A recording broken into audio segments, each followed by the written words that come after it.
என்னங்க என்னங்க என்ன பொழுது விடிஞ்சிருச்சு, எழுந்திரீங்க. பாப்பல எனக்கு தூக்கம் வருது. எழுந்திரீங்கன்னா ஐயோ ஐயோ இந்த அநியாயத்தை பாருங்களேன். ஓடி வாங்களே.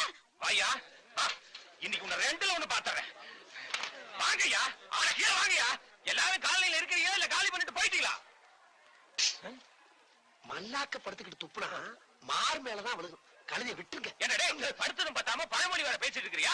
இதெல்லாம் கேட்க யாருமே இல்லையா? நேத்து ராத்திரி இவன் என் வீட்டுக்கு வந்து ஏன் கட்டில்ல என் பொண்டாட்டி பக்கத்துல படுத்திருந்திருக்கான். இவனுக்கு ஞாபகம் மறதி இருக்குங்கிறதுனால இதையெல்லாம் கூட நம்ம பொறுத்துட்டு போக முடியுமா? நம்ம அஞ்சி போட்டு வச்சு துணி மாதிரி கௌரவமான குடும்பத்துல பூந்து கலீஷ் பண்ணியா?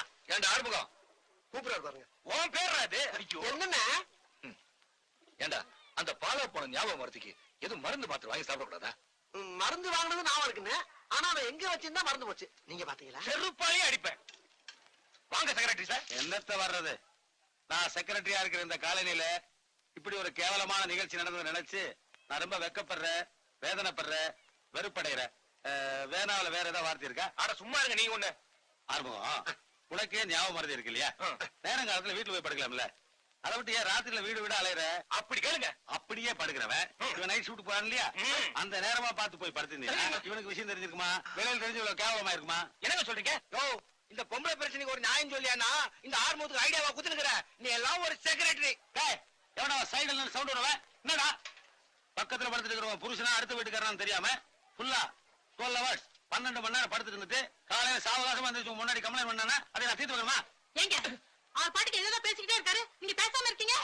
கரெக்டா சொன்னீங்க. என்ன டேய், காலங்காத்தால காலநிலை யாரும் பல்லு கூட வளர்க்க முடியாத அளவுக்கு பஞ்சாயத்து வச்சிருக்கீங்க. நேற்று ராத்திரி இவன் வந்து வீட்டுல படுக்கும் போது நீங்க எங்க போயிருந்த? இல்ல நேத்து ராத்திரி யாரோ கூப்பிட்ட மாதிரி இருந்துச்சு. யாருன்னு தெரிஞ்சுக்கிறதுக்காக மொட்டை மாடி வரைக்கும் போயிருந்தேன். காத்தோட்டமா இருந்துச்சா அங்கே படுத்து தூங்கிட்டேன். அறிவை கிட்டவனே கூப்பிட்டதே அவன் தான். நீ வெளியே போயிட்டா உள்ள வந்துட்டான். இந்த பார், நான் இன்னைக்கு ஒரு முடிவுக்கு வந்துட்டேன். இன்னையில இருந்து இந்த காலனில பொம்பளை எல்லாம் வெளியே படுக்கட்டும், ஆம்பளை எல்லாம் உள்ள படுக்கட்டும். அப்புறம் எந்த ஆம்பளை வீட்டுக்குள்ள வந்து நான் பாத்துறேன். என்ன பாத்துக்க? போயா போயா போயா போயா ஓட்டிட்டு போயா. ஐயா எங்கேயோ போயிட்டீங்க. என் மேல தப்பு இல்லைங்கிறத தெரிஞ்சுக்கிட்டு அன்னப்பறவை பாலையும் தண்ணியை பிரிக்கிற மாதிரி நியாய அநியாயத்தை பிரிச்சு பார்த்து நல்லது கெட்டதை பகிர்ந்து பார்த்து உண்மையும் பொய்யும் உடைச்சு பார்த்து உருப்படியா ஒரு தீர்ப்பை சொன்னீங்களே, ரொம்ப நன்றிங்கய்யா. நீங்க நல்லா இருக்கணும். ஆமா நீங்க யாரு?